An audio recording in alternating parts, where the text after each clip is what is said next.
Welcome to Board Ghost, a story broadcast with games as the engine.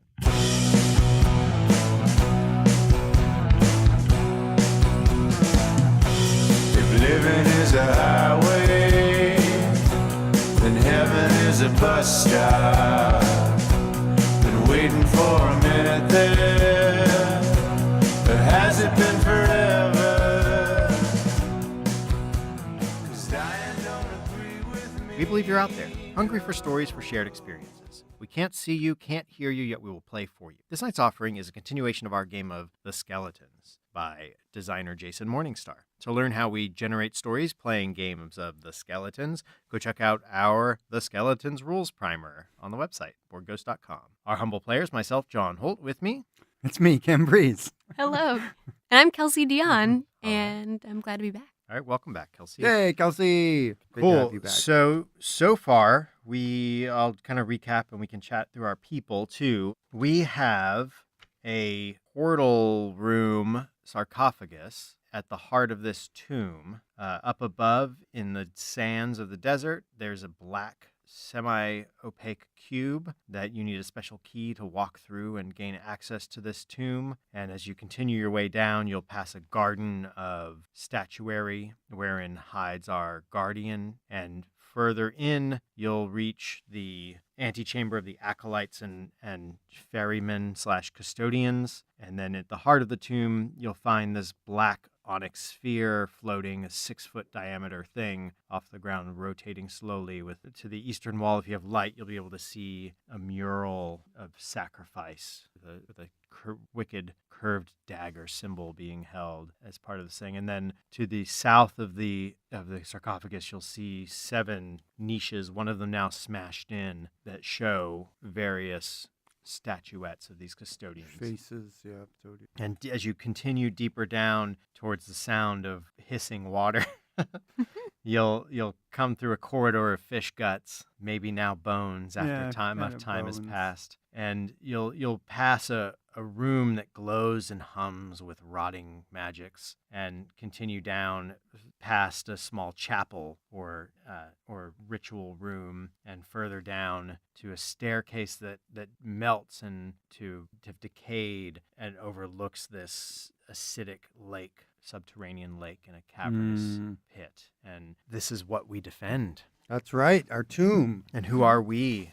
Ken, why don't you start off? Sure. Who are you? I am Arrow Shield. I am a skeleton who carries a shield full of arrows. I also carry a bearded axe. Additionally, I have on my left anklet a porpoise jewelry anklet, 2 porpoises are nose to tail surrounding my ankle. My character in the past loved someone. He doesn't know who this person is, only their name. Obeo the fairy priest, or Obeo the custodian. I am Headless, the skeleton without a head. My head is being used as decor, actually honored decor, so I can't complain too much. I used a rock in place because I didn't want to, you don't want to look like you don't have something up there. I am the overseer of the small chapel. I created the scalloped obsidian altar in there, and I served some priestly purpose once, long ago, which no longer is needed. I am playing Tattered Cloak. He, or it, who knows, it cannot remember itself, was mockingly, whatever its name was, it was called something elder. And that was a tone of playful mocking, in that this tattered cloak was the eldest, well past the age of most apprentices, to the ferry custodians. And Tattered Cloak believed that they had a love for one of the custodians, but soon remembered that no, this was a fraught relationship where they had put their trust and affections towards this person, but that person was using that as a lever to keep them in their place and to force them to never reach a status as a master. And that's where Tattercloak is at. And we have slept for A decade. and now ready.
Arise, skeletal guardians, and protect the tomb! Headless, you and I were in the living quarters last. We were ambulatory, whereas Tattered Cloak is still in the fish. Well, I guess it is really, after a decade, I think it is really just bones now. Yeah. Maybe even just Kind of like sort of greasy stains. yeah, stains all over the ground and walls for sure. As you awake, you get the immediate sort of feeling that the black box above in the desert has been activated, and someones are coming through the portal, coming through the entryway. You are getting the sense in your forms of two individuals. They have emotions rolling off of them that you're sort of able to absorb. Overriding everything is a heightened anticipation and mixed with a strong underline of fear, I would say. You can tell that one of the individuals seems to be staying in that entry chamber, while the other is heading off to the left and sort of slowly seeming to make their way down the hall, almost like as if they take a few steps and then stop, and they take a few steps and stop. It takes me a little longer to come to consciousness than Tattered Cloak because this magic that animates me is starting to fade a bit. Ooh. It slowly start to realize I'm conscious again. They're in here. There's more. Can't sense him as clearly as I thought I would. One foolish one has separated himself. If you take the one who is not moving, the one who is stationed in the forbidden chamber, I will take the one who is on the move. Very well. I start to try to move quietly, but all my bones are still sort of seized up a little bit, so it's not too easy. And so where are you going? So the one that's lurking is still in the entryway, yeah? That's right. But I can't get There's through. These So I'm gonna statues have are to- blocking this air. I'm gonna have This to go way, up. but this and way is around. free. This way was open. Oh, okay, I can do that. Yeah. I'll go this way, and then, well, I might have to start to pull some of the rubble aside. Yeah, maybe Yeah. that's it. Which I will do laboriously. Yeah, you start pulling the One statues rock aside. one statue at a time. Yeah, and Tattered Cloak begins padding their way on bony feet up through the dark corridor up to the I northern think part of the... once you get about here, you can definitely see that there's an illumination, a faint illumination that's sort of reflecting off the stones of this bend in the corridor. However, as you're sensing Headless's sort of mute absorption of the task of moving statues aside, feel that, but you also sense that this light is, instead of getting brighter towards you, almost as if it is retreating. You can both of you can sort of hear the echoes of these creatures shouting at each other, and it is in a language that you vaguely understand, as one of them is saying, "There's something moving over here! Something's coming!" And the other one says, Get back over here to the base! I'm laying the circle out!" I try to pillage her, move faster. They're doing something. Yeah, I continue. I follow slowly, quietly, keeping just at the edge of the light that's being carried. Yeah. As they continue back to the... They're definitely talking about the sounds that they're hearing pretty close by, with all these stones and rocks moving around. And the light begins to shine at you, Headless. Parts of your bones are maybe like scraping off as you're grabbing these stones again and again and again. And the magic that's keeping you together is sort of fading as shards of yourself are sort of breaking off as you're doing all this, making your sort of fingers into really sharp talons. But there's definitely like a bright light that's being shown at you, and you can now, again, you don't see, but you just sort of realize that there's illumination around you. Whereas for Tattered Cloak, there's no illumination. They don't seem to have any idea that you are. And in fact, I coming towards them. Come close as I can to the chamber and stay out of their light. But I know that I can't cross into this chamber. Right, that's right. I'm making a scene to try to keep them from noticing Tattered Cloak. but I'm not probably making a ton of progress at clearing out all of the statues. Maybe some, and then we can't go into that. We can't go into that part of the tomb, or can't you? I can't go in here. I know this now. Maybe I've never tried it. Do. Yes, try. From your vantage point, Tattered Cloak, you can see that it looks like one of them is very quickly and not so expertly marking down symbols on the ground, maybe in a circle of some type, and they're sort of chanting in a quiet voice to try and maybe invoke some sort of protection. The other one does have a lantern that they're pointing down this corridor. It definitely seems like both of them are outfitted as if they've been on some long desert journey. They are in these robes and exactly turbans and face wraps. However, it does seem like they have come equipped, as they have like 2 or 3 duffel bag type carryables. And they've sort of like placed them down on the ground and opened them up and have been sort of taking stuff out of them, including the chalk. And it looks like they maybe even were getting ready to set up a tent here or something like that. Like it looks like a bunch of camping gear maybe. But the one with the lantern sort of has like a mace sort of held loosely in their hand as well, probably made out of steel. I'm gonna try to erupt through these statues the first chance I get. Yeah, and as I sense progress, like movement, that you're clearing these statues, I pull back my arm and fling my sword end over end into the forbidden chamber towards the one huddled over their chalk intricacies. Yeah, and they're like, they're like, Shanti, Shati, Shahi. I almost got as there's like this, they're just about Like to a finish tongue to of say steel. the last word, and then, a tongue of steel emerges from their head as they collapse into the almost finished circle.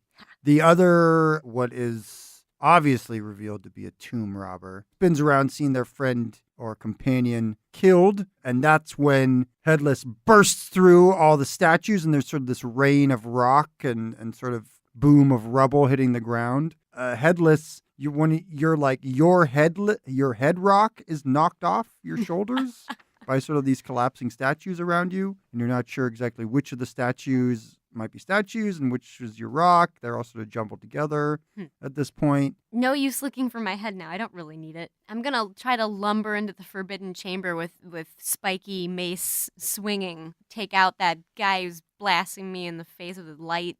Yeah, I mean, the light definitely got out of your face as he heard the death rattle of his compatriot. He switches back to look back the way he was just looking, sees you, your mace coming down, and he throws up his own mace to like block yours and throw it away, or knock it away rather. As he drops the lantern and it sort of hits the ground and knocks on its side and shadows are flinging everywhere, he's gibbering, saying, "Gods protect me! Ah! Ah!" He's obviously trying to beat you into submission. I can't say it, but I'm thinking the gods here like me better. Mm.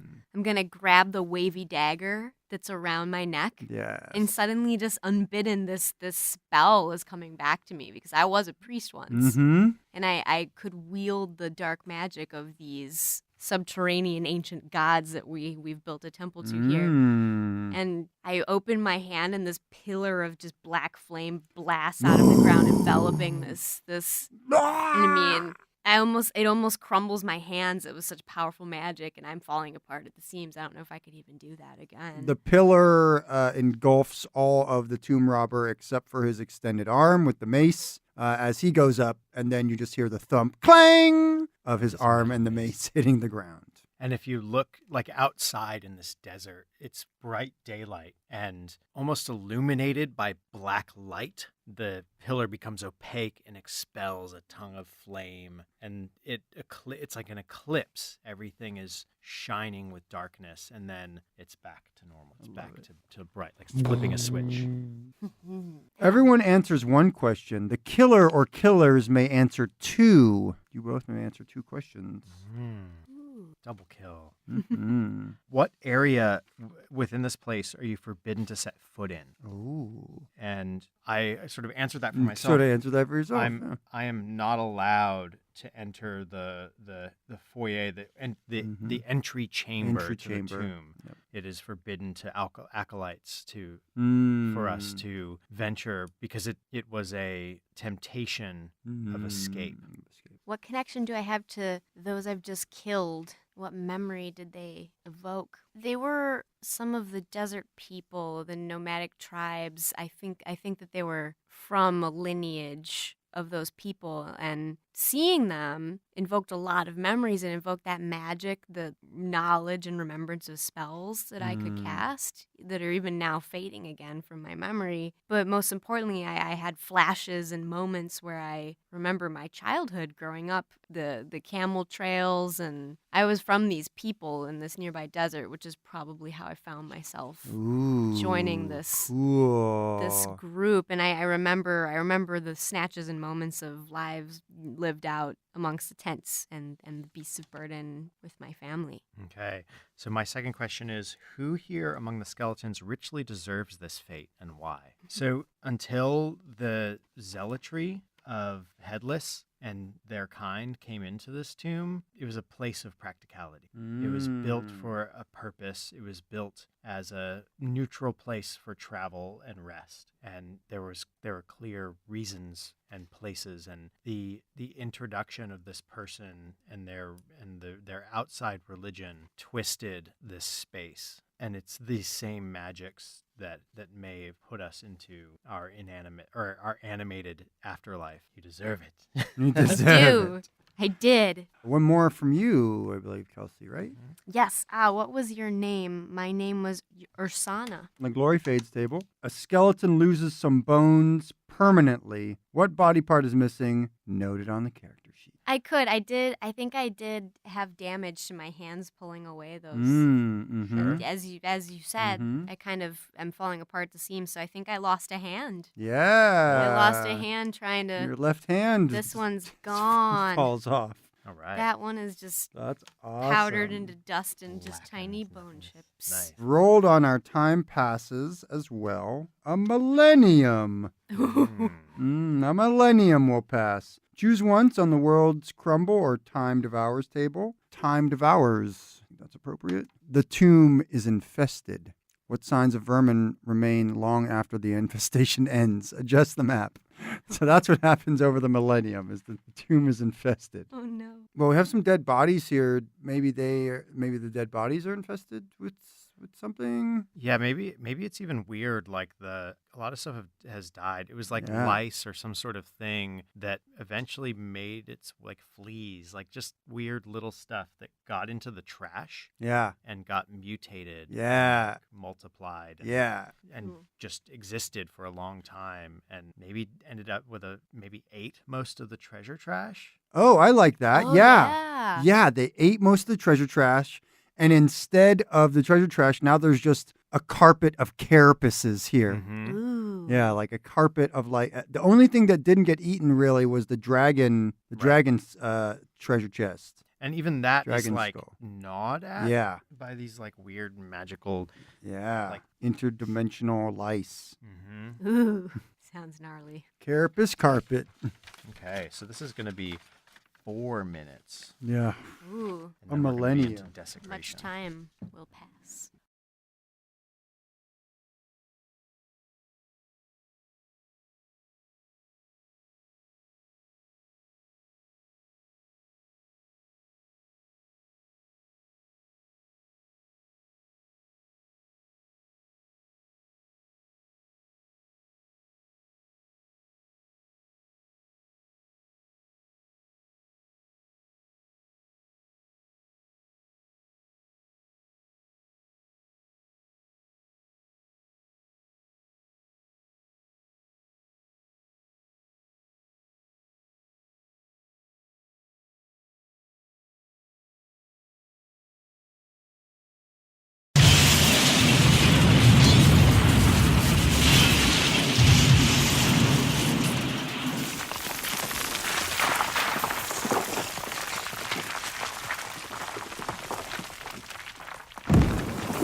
Arise and protect the tomb, skeletal guardians. It's the sound that wakes you guys up first. It's the dozens of clanging and smashing shovels and picks and pieces of flinty rock as they smash and crush at this obsidian portal outside. And the entire tomb kind of shakes and dust falls, and the just echo of this destruction wakens you, and the next thing you know, a motley assortment of bandits have managed to breach, just through force and perhaps magic, the outside of the aging cube, whose spells have also grown weak and old. And they're now pouring through this portal, and you hear the stamp, stamp, stamp of dozens of feet as they take stock of what they see on the floor here, this dust-covered, half-drawn circle, the bodies of people who came before them, now also skeletons. Where do you guys wake up? So I think I was right here, just standing Yep. watching, and so I awaken. Is their light kind of pouring through this portal or / like broken, shattered entry as they step through? Daylight, yes.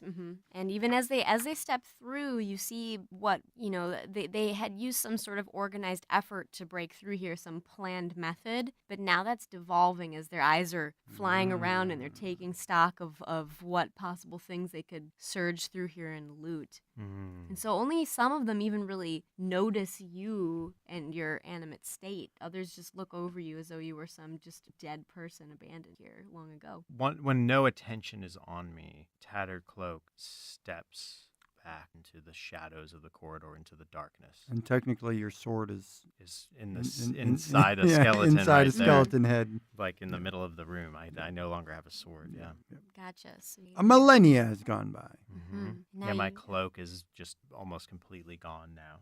Yeah. So you kind of step back out of sight. You go largely unnoticed because the two groups just break off from each other, and you hear them yelling at each other, and an argument starts to break out. But this language has changed since the last time you heard the voice of mankind, and you barely understand it now. It's similar to what you once could speak. And you see them gesturing and pointing, and a group of about 5 of them break off north, and a smaller group of 4 kind of huffily break away from the main group, and they like mutter amongst themselves and start to slip down the hallway past you. They don't seem to notice you. Yeah, because there's also, there's plenty of skeletons littering this front entryway, right? Right. Because you've got Headless hanging out over here, a couple dead bodies here.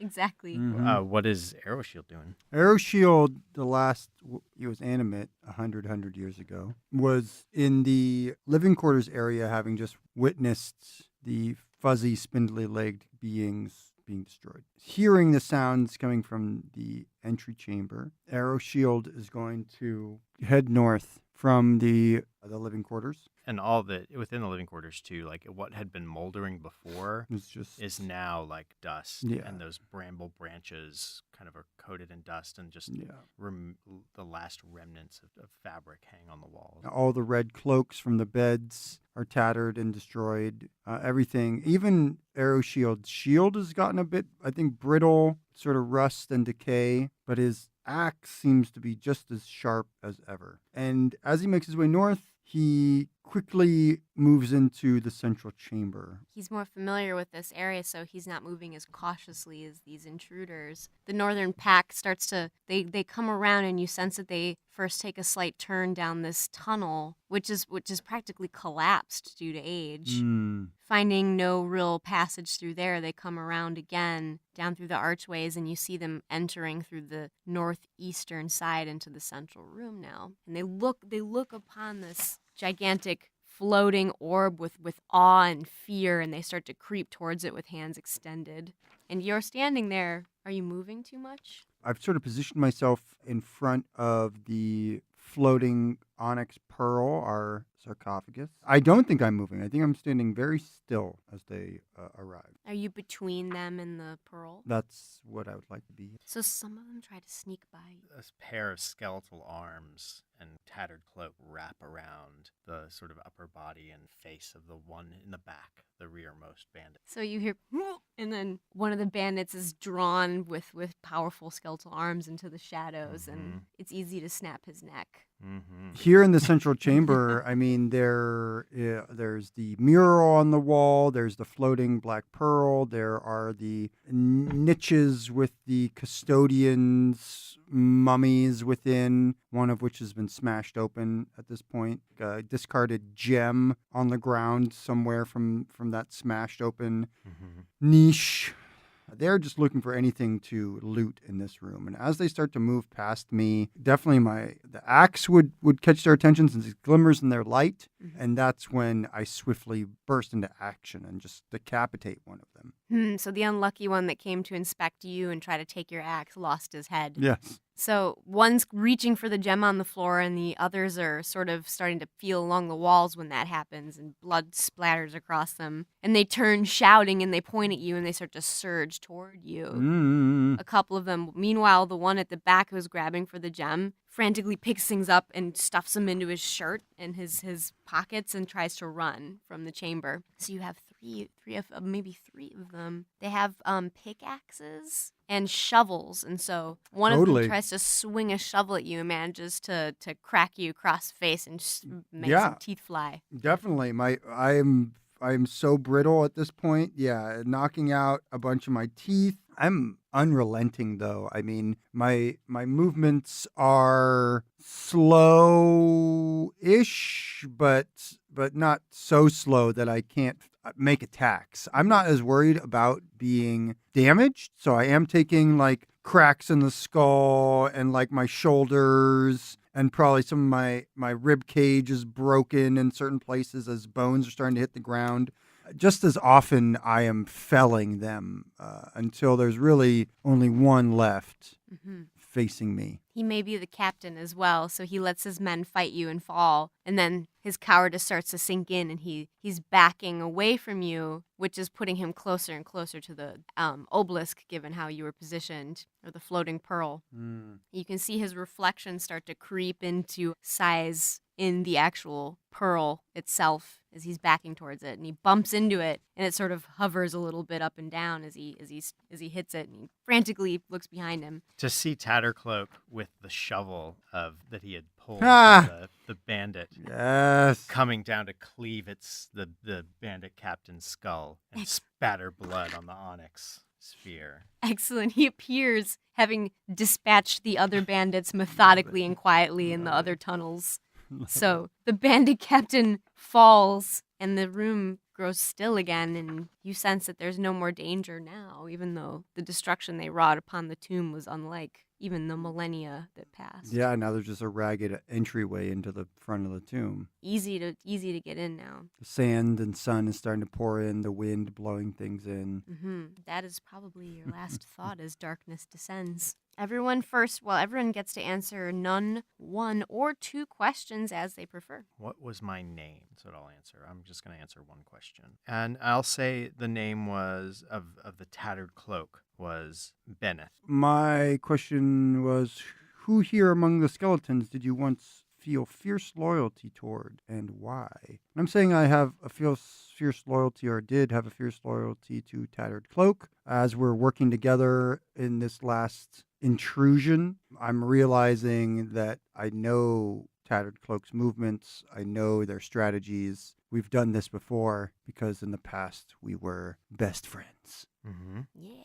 Until the end. Yeah. But we also have one roll each on Glory Fades and God's Laugh. Each? Mm-hmm. Snap. Something the skeletons are protecting is lost, stolen, or simply missing. What was it? I kind of like we sort of lost count of maybe some of the tomb robbers Yeah, or I think they got away with bandits. some of the gems. Yeah, well, one of them did maybe get away with Yeah. the gem, the green gem. Maybe they smashed a couple more Mhm. of these facades Yeah. too, like in Yeah, Oh, the custodians, yeah. yeah. The Yeah, custodians' facades have been stolen. So Mm. smashed there and might be stolen. like one or two left. One or two left that could Yeah. actually activate the portal. Mm-hmm. Oh. But those gems are gone. Gone, They're baby, scattered. gone. Yeah. Oh no. Something from a skeleton's past has been accidentally revealed. What was it, and why was it hidden? Ken, what was revealed from your past accident? I think what's revealed from my past accidentally is that I was a protector of this place before the zealots, the headless zealots, that my character serves the neutrality of this place. It was sort of almost like a neutral sentinel, to almost like keep the peace or keep it available for everyone to use, but obviously failed. Oh my, That'll do an it. epoch. That'll do it. Oh no. Choose 3 times on either or both of the world's crumble or time devour tables. Adjust the map. When ready, turn off the lights and sit in silence for 6 minutes. That's our That'll time. do it. That's it. All right, roll it up, So Kelsey. up to 3 times on between these 2 charts, right? Wow, yeah. So I'm going to do twice on World's Crumble. So the tomb is flooded. Was it ruined? Mold covered or decayed? Oh, I think too enough time passes that it's an epoch. I mean, Yeah. it's a massive amount of time. Yeah. Like the world shifts. Yeah. A Civilizations. glacier pours through. Yeah. melts, and Yeah. just floods through. Yeah, we're totally underwater. Oh, wow. I love it. We're totally, well, let's roll again and see what else is happening. Gold and silver dull, iron rust, colors fades to a sepulchral gray. Anything that didn't petrify is pretty much just gone, right? Yeah. Yeah. Yeah. So that means that my shield is gone, my axe is still around, the mural's gone. Yeah. Maybe only these 2 things could survive with the magic. I even feel like Yeah. the dragon bone would decay over time barnacle with up, water and an epoch. I don't know. Does that unleash the god's voice? We'll see. Yeah, maybe we'll see. We'll see what the next thing is. Yeah, And that's then what it I makes think too, like these sarcophaguses are still, if there were any gems or anything left, the unsealed ones, even if they weren't looted, are now washed out. Got it. There's just a couple. There are still a couple left, Mhm. but that's because most of this stuff has been sort of filtered and Washed away. out, And yeah. there's just like silty deposits everywhere too. And that's the lower levels of Yeah. the tomb as well. So yeah, that's where it all is. Okay. One more. Time devours. Something collapses, leaving a large pile of debris. What about this? The entry chamber itself just collapses. right. Like it just folds in on itself from all the environmental damage. Mm-hmm. And the weakened cube from being pillaged, probably with the water pressure, just Yeah. buckles. So at this point, we're just completely buried again. Yeah, the cube is like block this space again Right. in here.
Arise. All right, Rise, skeleton skeleton guardians, and protect the tomb.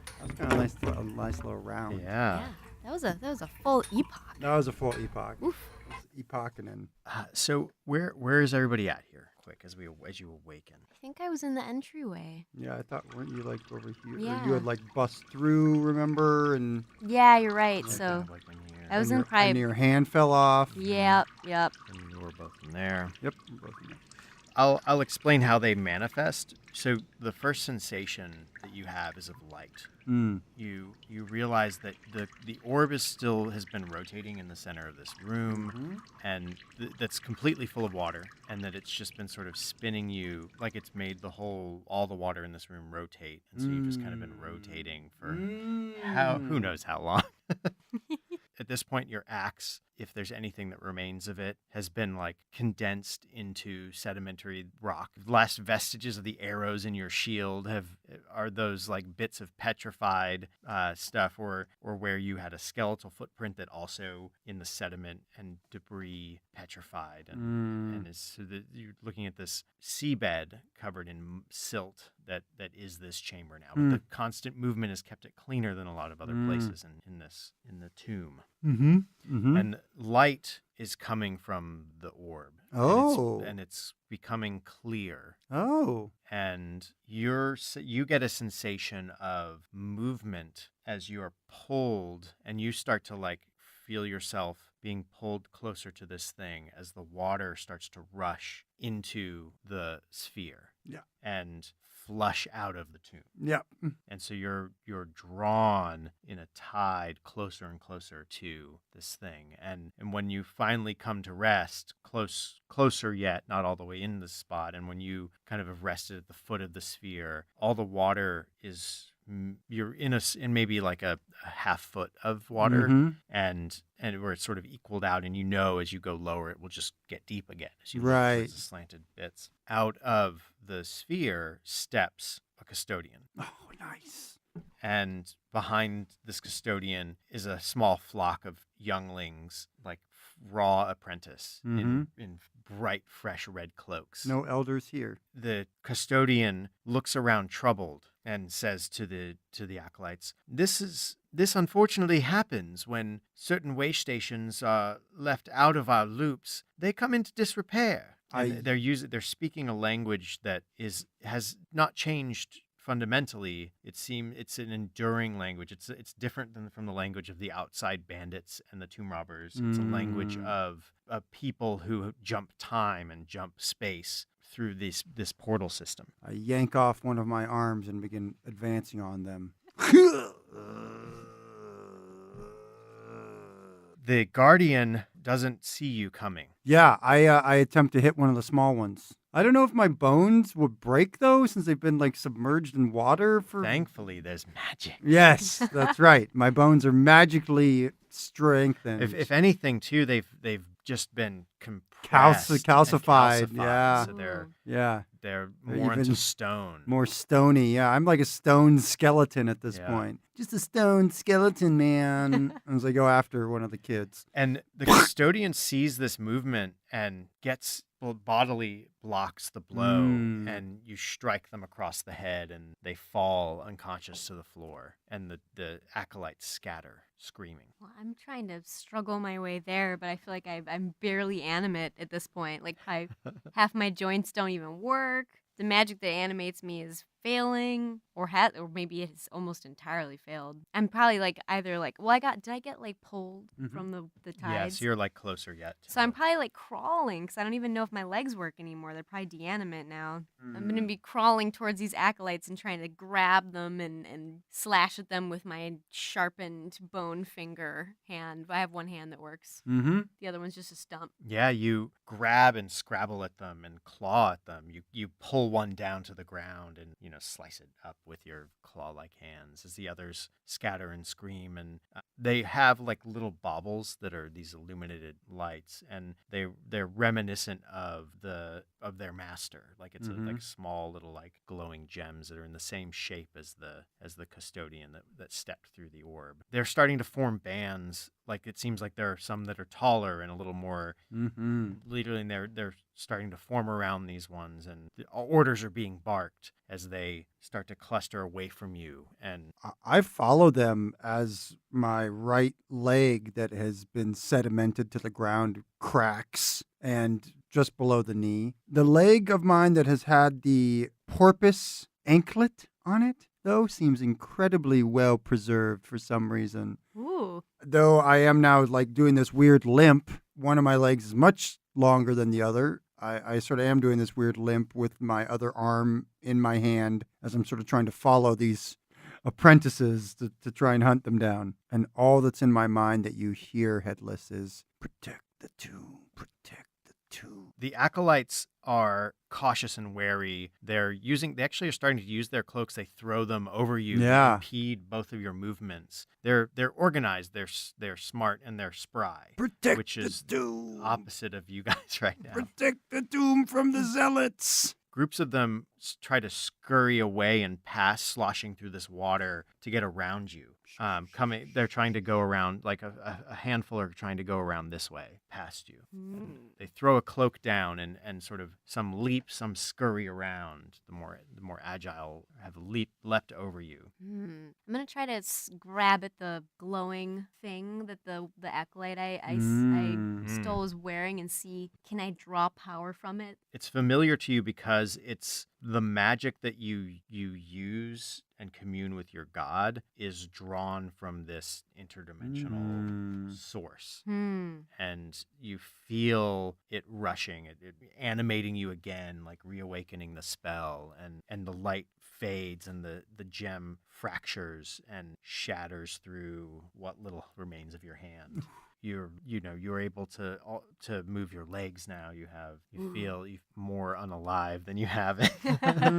I'm so undead today.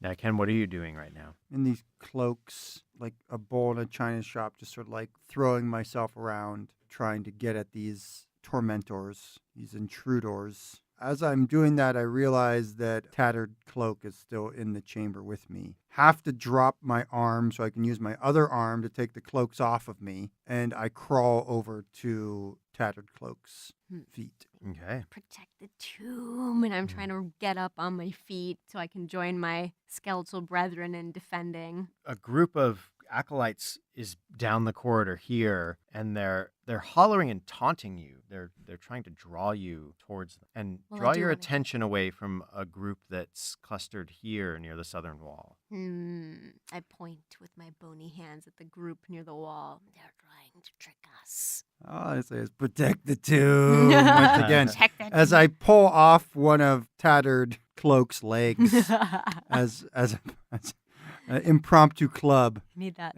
And start moving my way over towards those who are trying to loot the unopened niches. You reach them as they finally, you see one scrambling and tearing a head free from a crevasse that they've made in the facade. Yeah. They've finally broken through. Yeah. And over your head, they hurl this. And I'm basically head. on my knees at this point, Yeah. crawling forward, not hands and knees, just knees. So I'm moving very slowly. And this crowned head lands in the onyx What color crown? sphere. The head itself is like in a red flowing yes. like a fabric, but the crown is this deep blue and almost blue black. The sphere opens into stars. The acolytes begin being pulled towards you and knock into you. You're all being pulled into this thing as the air rushes out of the tomb, and it just. I mean, as they're striking into me, bits of myself are being blasted off. Me too. And I'm just sort of losing my integrity as I think I'm sucked into the sphere. Yeah, in fact, you go hurtling into this void and find yourself in a vast inky sea of space. Nothing but stars around you. Since the sensation of the tomb is a pinprick past the stars in another galaxy. I sail past you, rotating end over end. And so sort of there's a little hole of light, like a window into this tomb, and you see the last sort of vestiges of Tattered Cloak being pulled through, and the one final, like a frightened acolyte, the last of them, standing there, like clutching onto a withered arm of a mummified custodian. As the window closes, the momentum just continues to pull you further and further, floating away into space, into nothingness. And that's it. Yeah, that's it. That's it. Bye, tomb.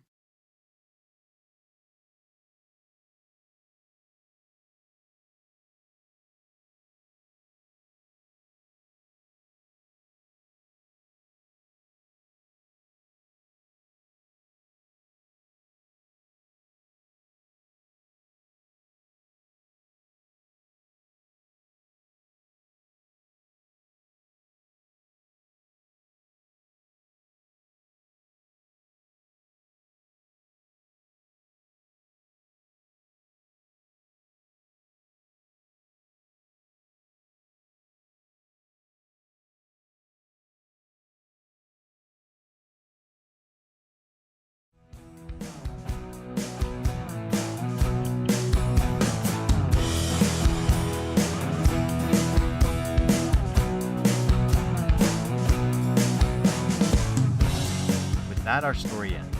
We will return again with a new tale to spin to dare to entertain.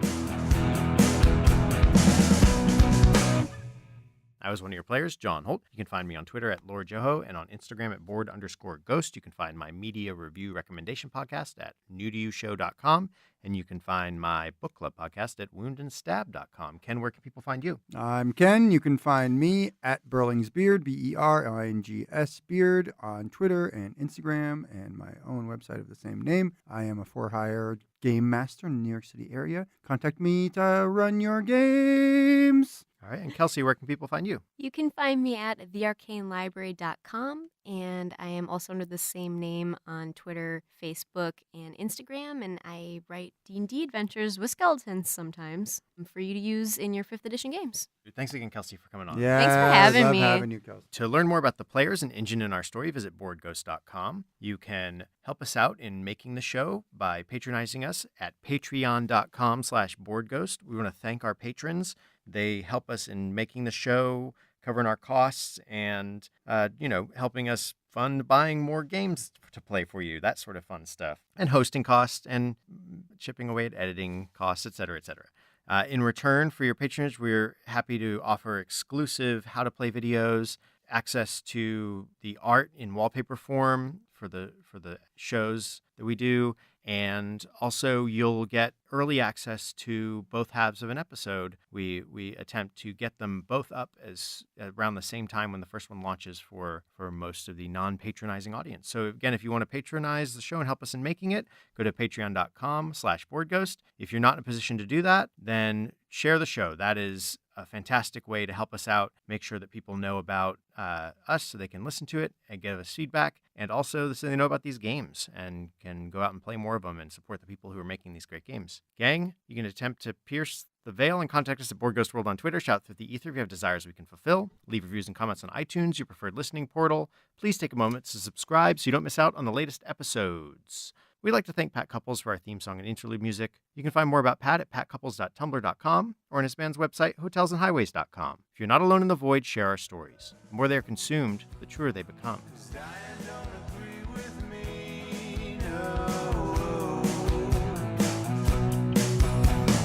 Dying don't agree with me.